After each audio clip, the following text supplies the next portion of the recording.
না দিক না, দিলেই হলো।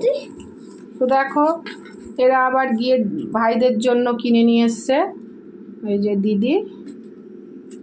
হ্যাঁ হ্যাঁ, এই পাশেই দাও। আর বাবা তুই দিবি, আমাদের গোপালের ওইখানটা ফাঁকা আছে, ওইখানটায় দিবি।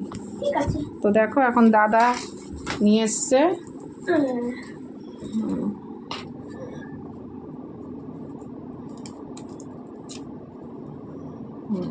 ওই সাইডটাই দিয়ে দাও। হ্যাঁ, তো দেখো ক্যাডবেরি কিন্ডার জয় নিয়ে এসছে কিনে।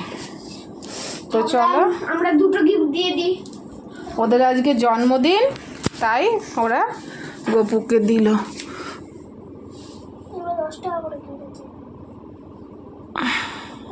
আমি কালকে শরীর এত খারাপ লাগছিল, আমি আনিনি। এক প্যাকেট এনেছি। তো দেখো বন্ধু, তো চলো।